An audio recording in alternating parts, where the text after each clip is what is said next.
Hello, everyone. My name is Seamus Braley, and welcome back to another interview.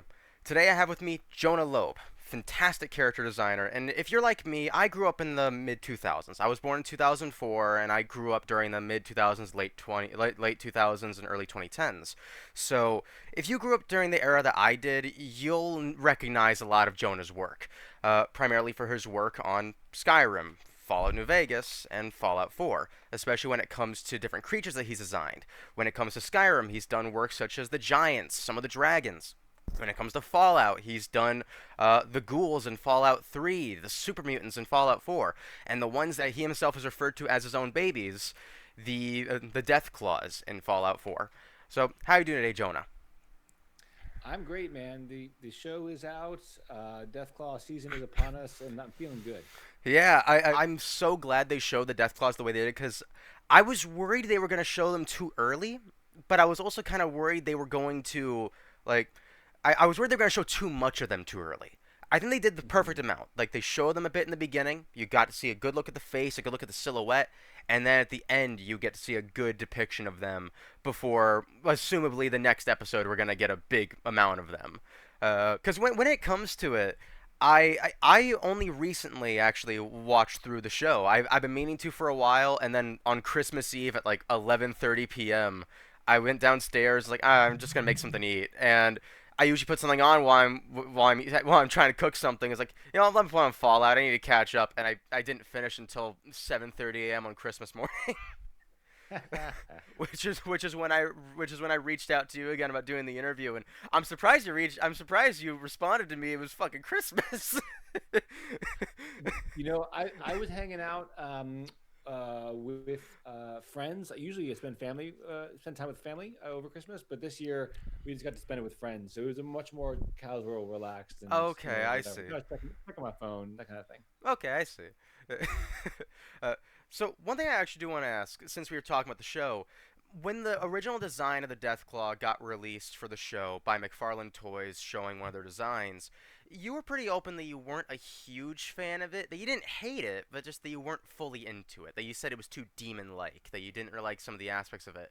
Oh, what exactly were the things that you didn't like about it? Because I remember you did say after the episode came out, you did warm up to some of the details and not to some others. Like, what were the details exactly that you weren't a fan of, and what things that they changed that you actually do enjoy? So I actually think that the show, I can see what they took from the show to make the McFarlane toy, and all respect to McFarlane, they are a fantastic toy maker, but and I grew up with Spawn and things like that, but to me it looked too demonic. It looked too inhuman, like the skull shape. The shape of the eyes was very reminiscent of a lot of the creatures in Doom 4. The same structures on the Mmm. eyes, kind of a almost like a grin on the face, as opposed to the more trademark Deathclaw scowl, Yeah. with just the mouth turned down. And these are small differences, but they add up to a very big difference in the personality of the thing. That's Um, fair. I there- before this interview, I did watch through your recent Deathclaw video just to kind of get an understanding of how you described the character, and seeing that back to back, I completely get what you mean by that. Totally. They also made the shoulders on the Deathclaw in the figure even bigger, which is very much makes it much more humanoid, and the overall it, the thing about the Deathclaw is that, for me, and this is why the Deathclaw is my favorite creature that I've ever made, and I'm going to be covering this in my next YouTube video. It's beautiful as well as horrifying, and it's beautiful for kind of particular aesthetic purposes, like in the way that the flows of the scales flow together, and kind of, the idea being that you could take a quarter and you could put it on one of the ridges in its back, and you would see it flow down through lines in the body all the way down, instead of just fumbling off, all these chaotic ridges and spikes. And the McFarlane toy just looked a lot like, the Violator from Spawn, and it just looked a little bit kind of generic demon, and it didn't. It kind of went over the line from, like, this is a genetic creation. It crossed the line from science over to magic, bit for me. Oh, I see what you And mean. the Deathclaw is not magic. And I love magic. My favorite franchise ever is Elder Scrolls, and that was some of my best work I ever did, was an Elder Scrolls. But but I wanted to see something more animalistic. So I can see some of the characteristics that they took over from the show. So, for instance, the plates on in the show, they created a more detailed chest than I did. And Yeah. it's a larger chest than I made. And they have these kinds of rows of scales that kind of come together and meet in hard edges in the middle. But the McFarlane toy really like expanded that out to make it look like teeth on the chest. And I was Mm. like, dude, that's not real. And if that's the breastbone, like we're in trouble. But on the show, I was like, oh, that's actually just that's a skin formation, and it's like a tucking of the skin. So yeah, and then the other changes that they made in the show, which I wasn't a huge fan of, but which I'm now a fan of, is they kind of made the face actually a little bit less scary than my creation. Yeah, you said it I looked have a more like a very dog-like, that it looked a little more like somebody's pet. Yeah, that's what I said in my Instagram exactly, and I think that's what I like about it. Honestly, is that yes, what I created was a terrifying killing machine that looks at you with that this expression of just kind of you are food completely, and I think in the show they've created something that has is capable of a lot more emotive capability, and so when you say it looks like someone's kind of like someone's dog, that to me is an argument in the more sympathetic column. Now in the games, you didn't have a lot of room to be sympathetic to Deathlock, and they were never your friends. But in the show, I appreciate that they're still sticking 95% with my design, and Jonathan Nolan even said that in an interview, which is cool. But the things that they're changing is opening the door for even more kinds of interactions, I think, and that's great. So more personality. I see what you mean. Yeah, I mean, when it comes to death claws, like they're usually obviously not friendly. I can really only think of one instance where in Fallout 4 there's a side quest where you can return a death claw's egg to its nest and it won't harm you. That's the only Right. time I can immediately think of a death claw being passive. Uh, uh, and yeah, when I mean, like one of the big things actually when it came to just the design of the face in general when it comes to Deathclaw, I always obviously I know it's supposed to be the whole thing is more inspired by a horned chameleon. Uh, but one of the things that always kind of drew out to me is that it always felt like it almost had some prehistoric vibes to it a little bit. Like Oh yeah. the faceplate, especially with the teeth in front, reminded me of this one prehistoric fish, Dunkleosteus, Oh yeah. which had this really thick plating on the front of it, which you used to bash other things with. And every time I saw the Deathclaw's face, I thought that looks really familiar. Uh, Hmm. and that was one of the first things I noticed that was missing in the show's version and the McFarlane version. And the thing with the McFarlane version too, they flattened the head out so much it looks almost like Hammerhead like. They hammered out a lot of the softness and a lot of like the more nuanced features for that, and that's what really for me kind of worked against their design because it's like on the show it has more personality, and on the McFarlane toy it had less. Like in the McFarlane toy, all it could really look like it could do would be like demonically scream at you, and that's Yeah, basically it. especially since the pose they put it in was it demonically screaming. Yeah, exactly. And also, so the thing when it comes to Deathclaw as well, in the video you were describing, sorry, in the video that I watched, you were describing about how one of the big problems you had with the 3 and New Vegas designs were that you really loved a lot of the concept art, but you felt that it looked too frail, that the skin looked way too thin, it looked like it could just be easily destroyed, that the claws, the hands looked way too frail as well, that you wanted to bulk that out, which is why you made the horns part of the skull, you built up the arms to this much larger degree. Uh, and when it comes to a lot of that, that's obviously not the first big change the Deathclaw has been through. I mean, famously, the Deathclaw in Fallout 1 and 2 was originally based on a Dungeons and Dragons monster that ended up being Mhm. used over for this. Apparently, Chris Taylor says that it was a coincidence, but I knew Scott. What's his last name? Scott something. Scott Campbell. Scott Campbell, thank you. Mhm. Scott Campbell says that it was originally that D&D monster, while Chris Taylor apparently said that it was just a coincidence. Either way, either way, the original design was something else that was being used for this instead, and it ended up being the initial concept for all this. Because the original idea was that it was going to be more Wolverine-like. It was going to be a lot furrier, hairier, as you described. It's supposed to be like a werewolf, pretty much, of the wasteland. Uh, and now we have these 9 foot tall lizards. Oh yeah. uh, Yeah, no, it's quite an origin story for sure.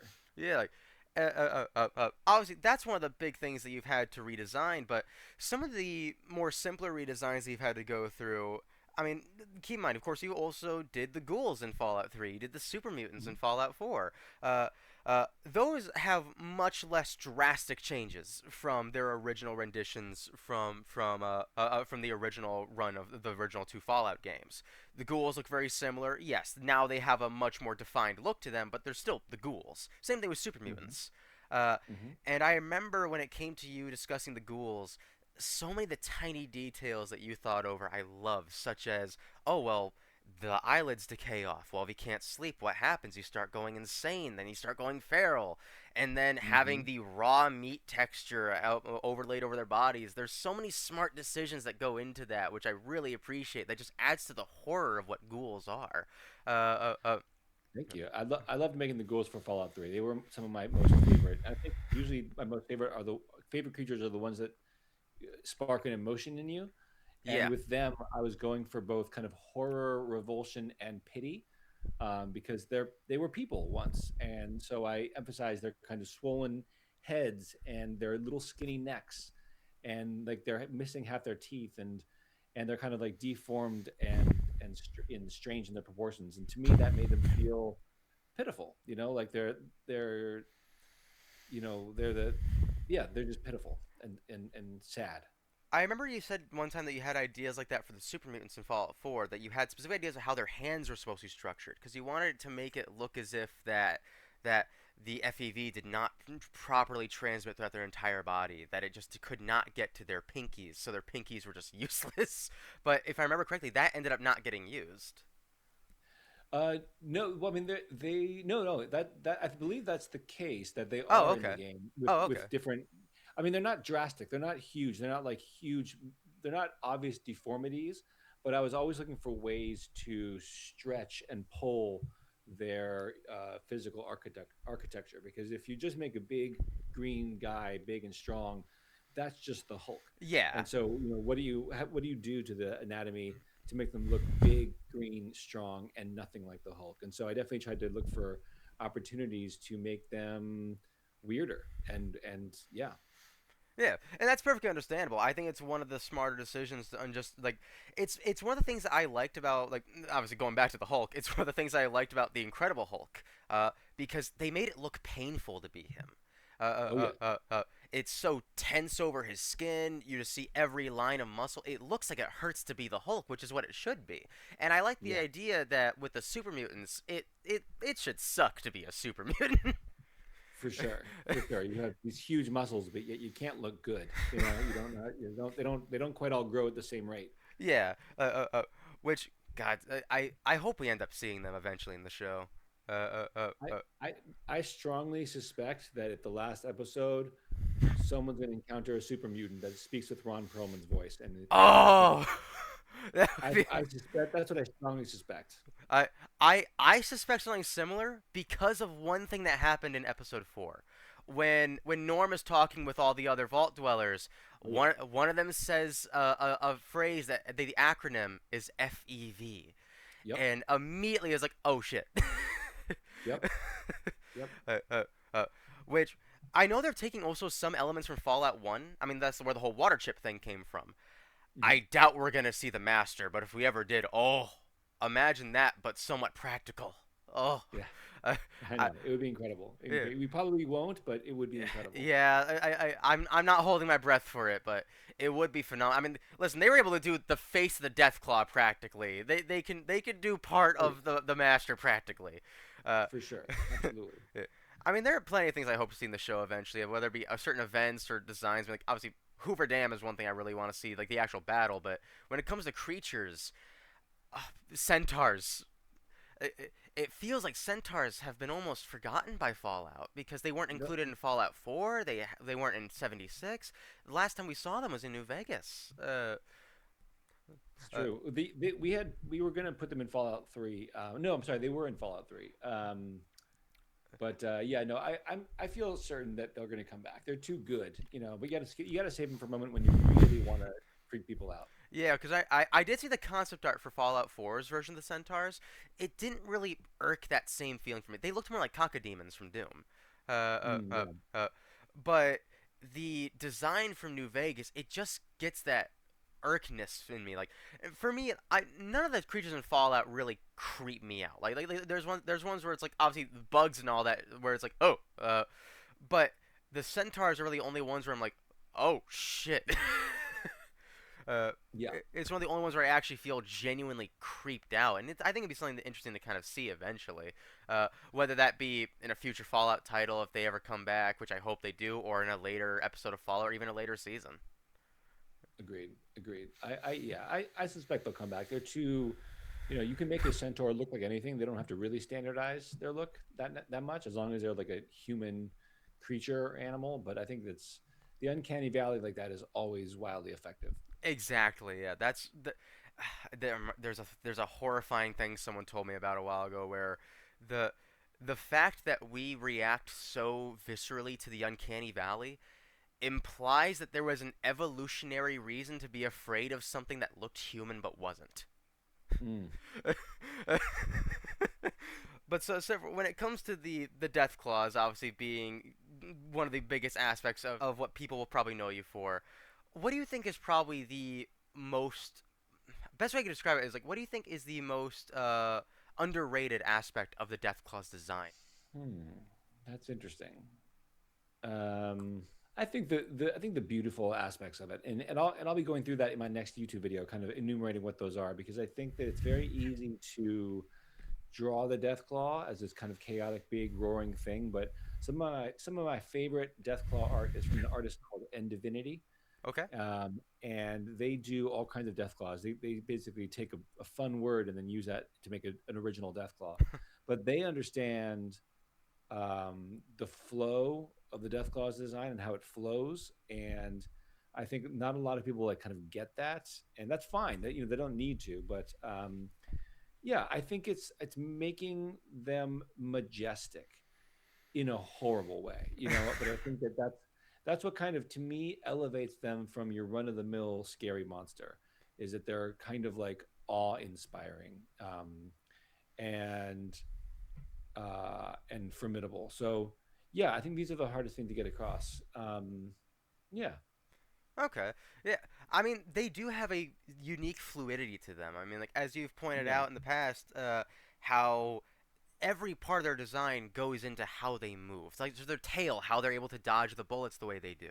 Uh, uh, uh, uh, Everything goes into that. And I'm sure a similar design aspect went into doing the dragons for Skyrim to give them this majesticness to it. Probably on a less horrifying aspect, but still more of an intimidating aspect. I'm sure there was at least some intimidation factor when it came to doing the dragons in Skyrim, but nowhere near as much as the Deathclaws, I assume. totally. I think the dragons you're bringing in, those are, dragons are magical creatures. So I try to make them look very animalistic, but it's okay for them to have this other element to them when they have kind of a slightly more expressive face. A lot of the majesty there comes from like their streamlined nature.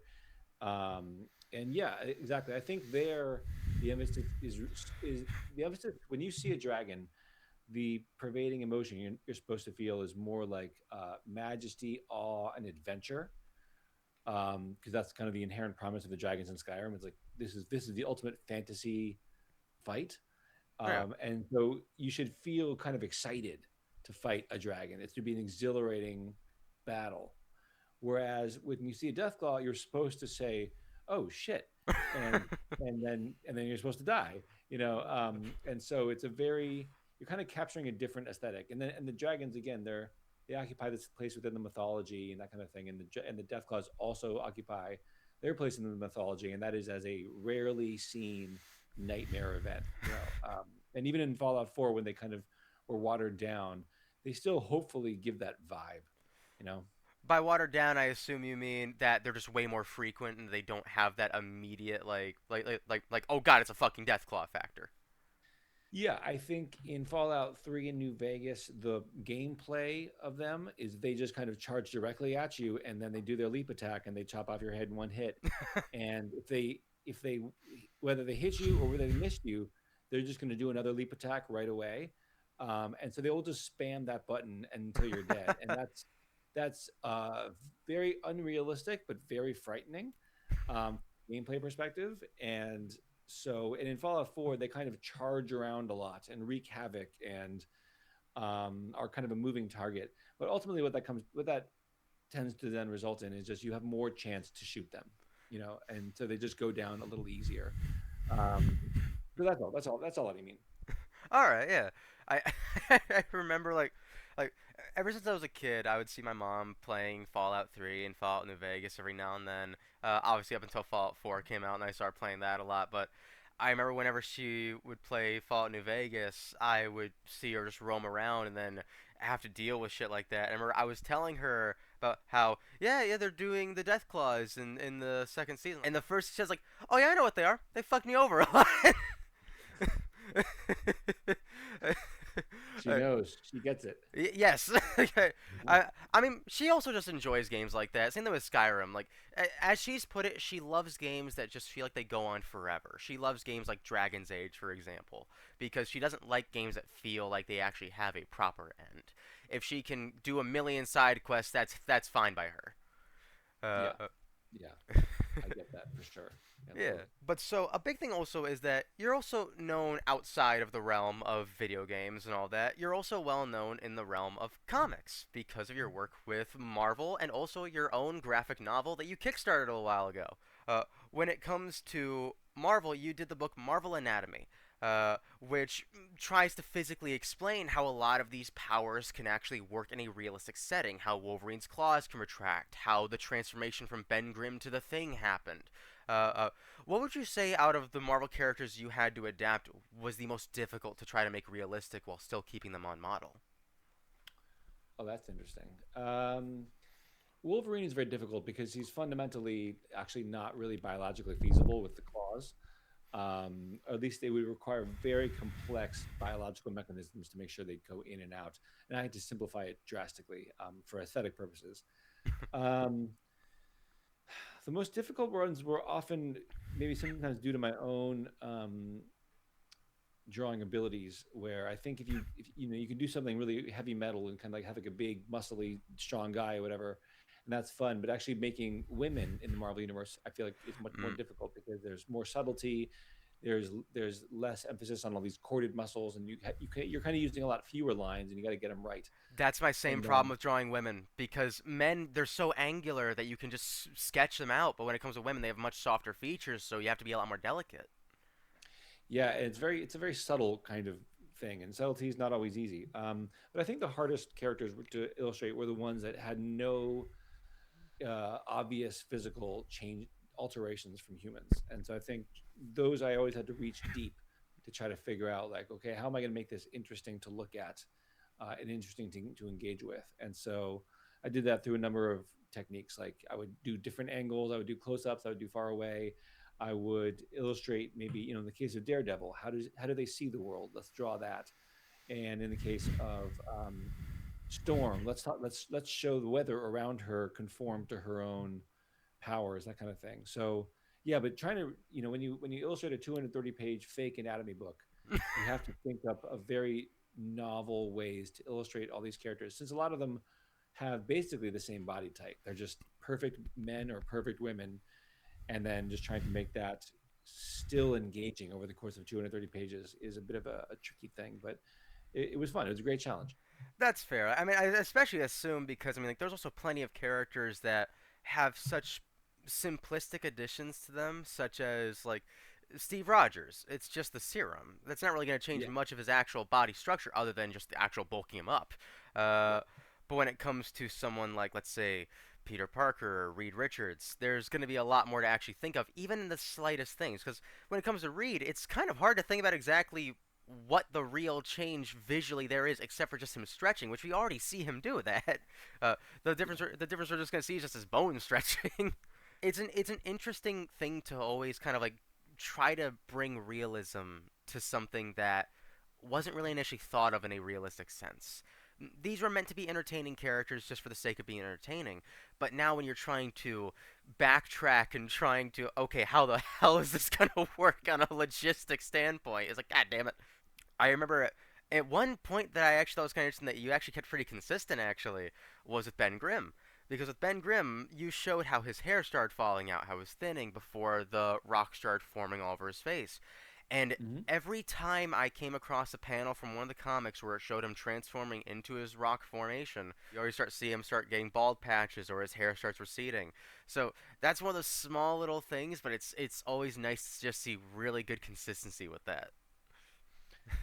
I tried to just be aware that in this book it had over 60 heroes and villains, and every one of them is somebody's favorite. So having to try to take the time to get them all right was really important to me.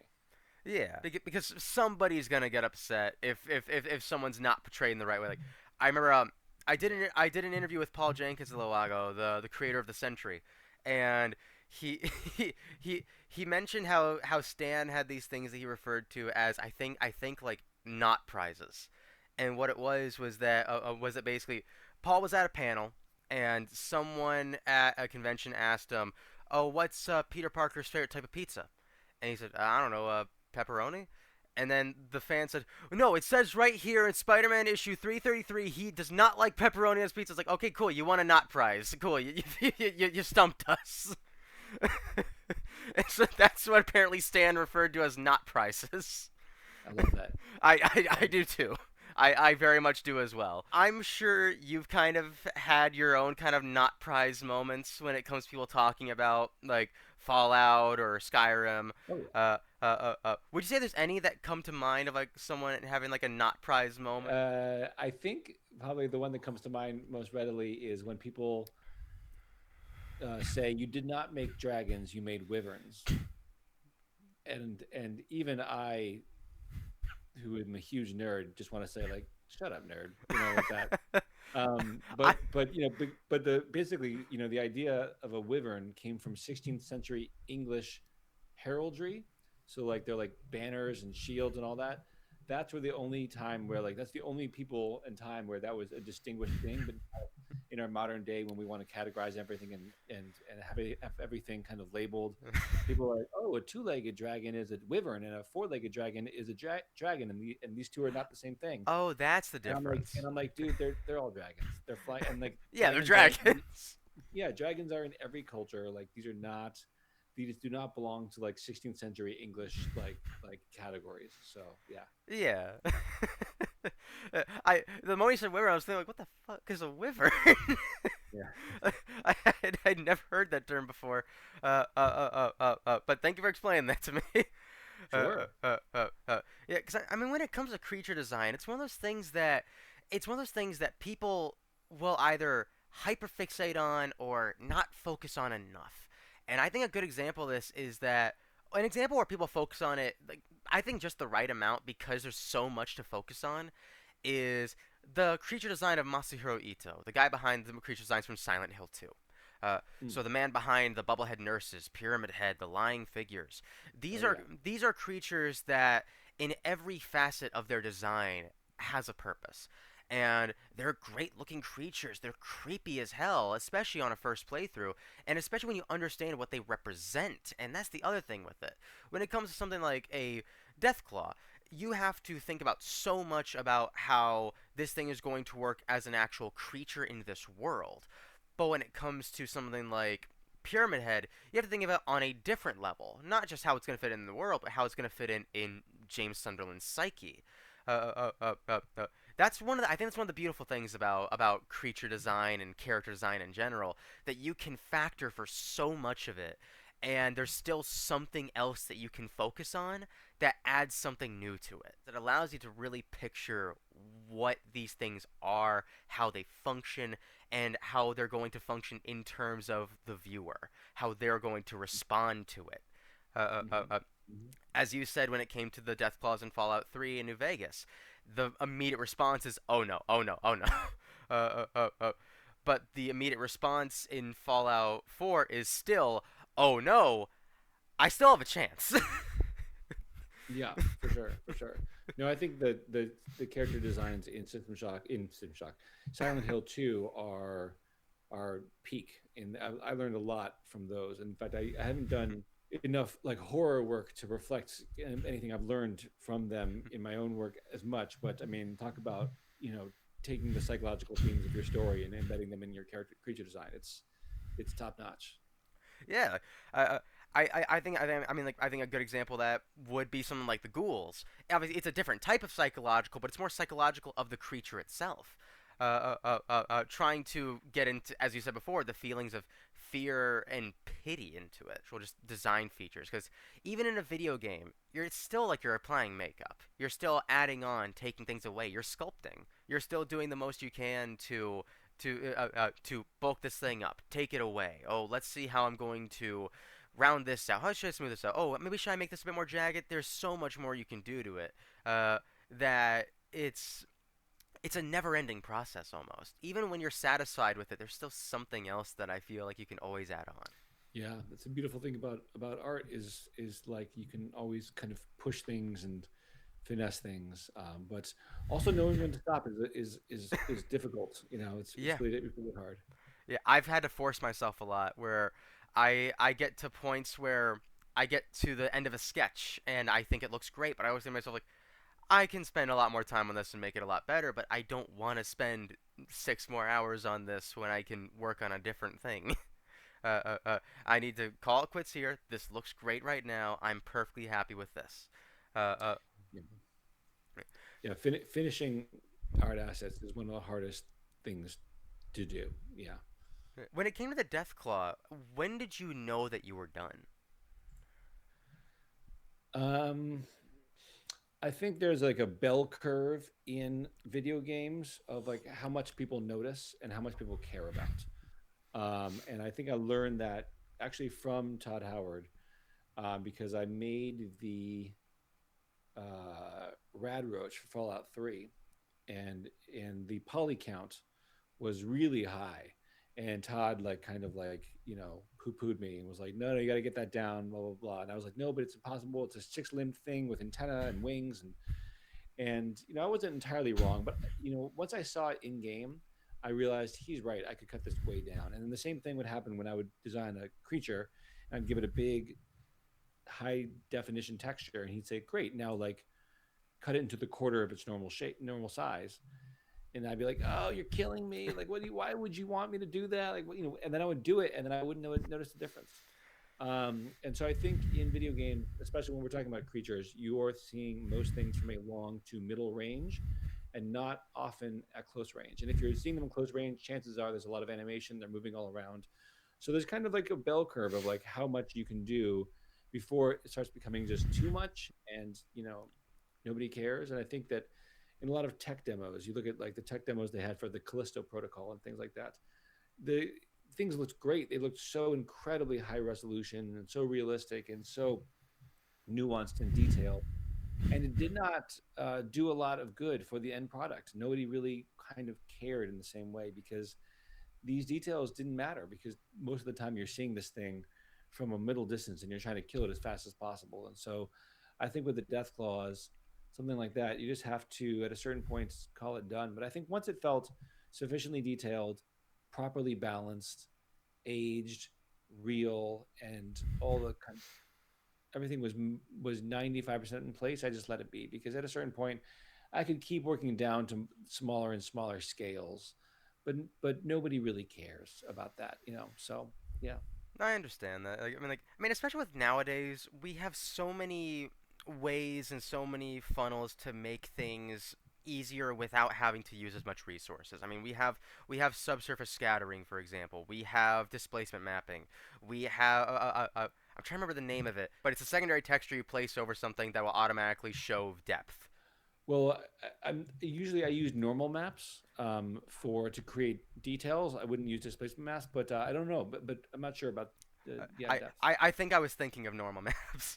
Okay, yeah, Yeah, probably, yeah. yeah. But yeah, 'cause, when it comes to like that, we have so much stuff nowadays that makes it easier to do so much with so little that it saves so much time, saves so much resources, and most importantly, it saves power. It saves power for the people playing. It makes it easier for people to run these things. Uh, Yeah. I remember when I was getting into 3D modeling, I've only done maybe 5 or 6 character models in my time of using Blender, and my fourth ever character model, I made huge mistakes. uh, Hmm. the big mistakes that I did was that I forgot that shade smooth was a thing. So instead, I just applied my subdivision surface modifier several times. Mm. And that was a problem. uh, and I applied the hair modifiers and everything, which again was a problem. It just added Yeah. on. I added on like 1,000 vertices. It's like, oh no.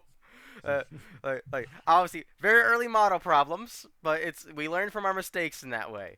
Uh, Absolutely. uh, Absolutely.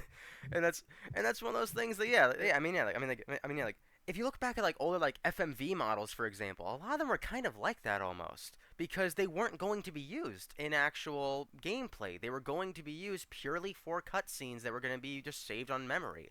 I mean, Silent Hill 1 did that. Silent Hill 2 did that. The Resident Evil 2 and 3 did that because it just saved on memory and you had these better looking cutscenes that way while having these pretty decent looking models. At least I think the Resident Evil ones looked a little off. The Silent Hill 1 ones actually looked actually really good for the time, but it saves so much time and effort with that. Despite the fact that those were also probably hellish models to animate if they knew that, hey, it's just going to be for this and we're probably not going to use these ever again. Let's just make these models. Who cares if they're optimized? Let's just use them. Totally. So, when it comes to the ideas that we've already seen in Fallout so far, whether it be obviously irradiated chameleons, irradiated salamanders, irradiated cockroaches, and all that, is there a concept that you think hasn't really been touched yet that you yourself would like to approach one day? You mean within the world of Fallout? Yes, within the world of Fallout as a new creature. Also, I'm not asking you to design a new creature for me right now, but Sure, sure, sure. the entirety of this world, there's so much that's been untouched in the Fallout world, whether it be by creatures or just huge monsters like the Deathclaw. Is there something in this world that you would love to adapt one day into the Fallout universe? For sure. I don't know if you or any of your kind of listeners are familiar with my idea of the maypole. But this is a creature I conceived of in my last few months at Bethesda before I left. And basically, the idea is it's a giant, 100-foot tall, glowing one, basically. And it is not a hostile entity because it is simply too large to notice you.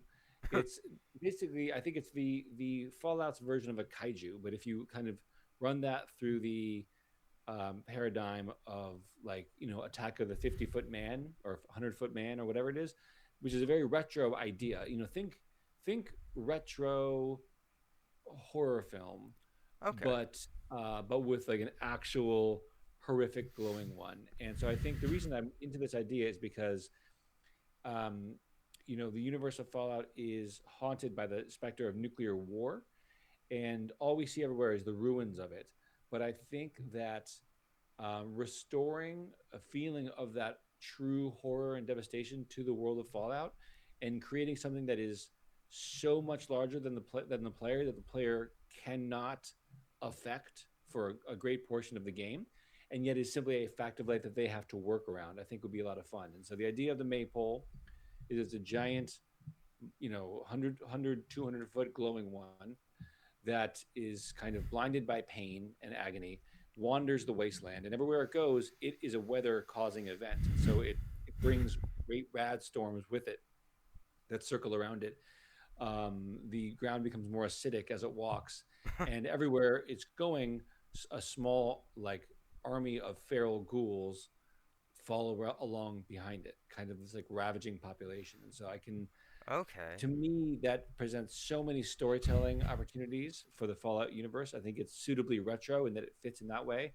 It's already basically a glowing one, and so it's already an established thing within the lore. But the idea is this particular glowing one, and as we know, glowing ones and feral ghouls have very long lifespans. Something happened, something mutated in this thing's genome to create it, to cause it to be constantly, very slowly growing bigger and bigger and bigger and bigger. And I think if we also look at it or its body, if once you fell it as a resource for the Brotherhood, the Enclave, Raiders, whatever, I think you have this potential for this huge, almost iconic vision uh, within the world of Fallout that I think would be completely unlike anything that's come before, and yet totally fit within the universe and would present that universe with a lot of storytelling possibility.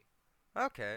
Yeah, I mean, like 76 ended up kind of like trying to lean into the similar aesthetic of trying to do classic horror ideas. I mean, a lot of the posters they made of the West Virginia cryptids were usually done in that 1950s horror style, where they did for Right. the Grafton monster, the Flatwoods monster. When it comes to, it seems that the maypole essentially to the ghouls is essentially almost like a walking beacon in a way, Yeah.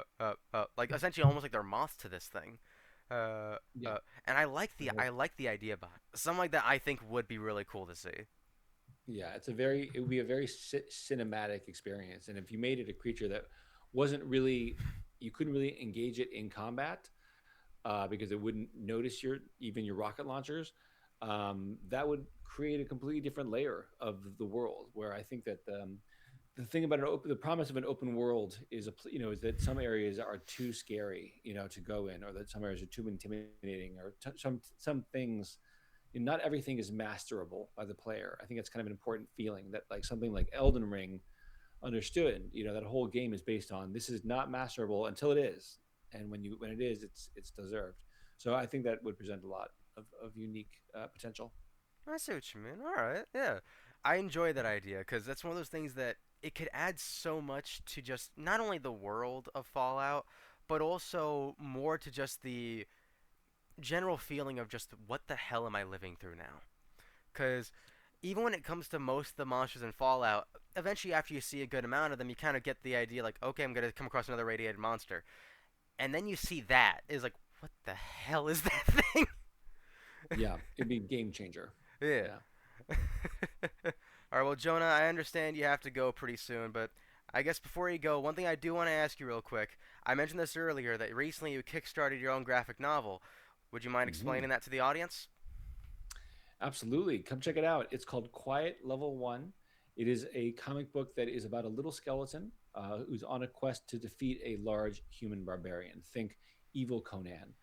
And it takes place in an underground labyrinth, which is level one. And he's a little level one skeleton. And it's basically an homage to classic fantasy, to D&D, to video games, and anybody who's a lover of fantasy in general. There's a lot of little Easter eggs. There's a lot of treats for viewers like that. But it's ultimately a story about overwhelming odds and how we cope with them.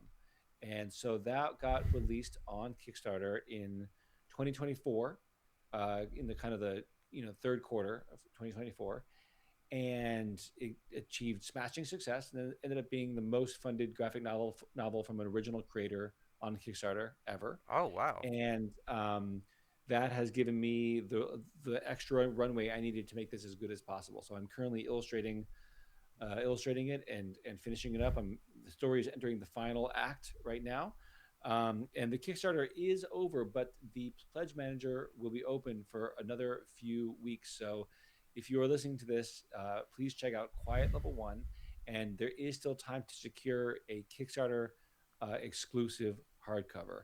Obviously, the book will be available once the Kickstarter has been completed, but the kind of limited edition exclusive hardcover only will come once.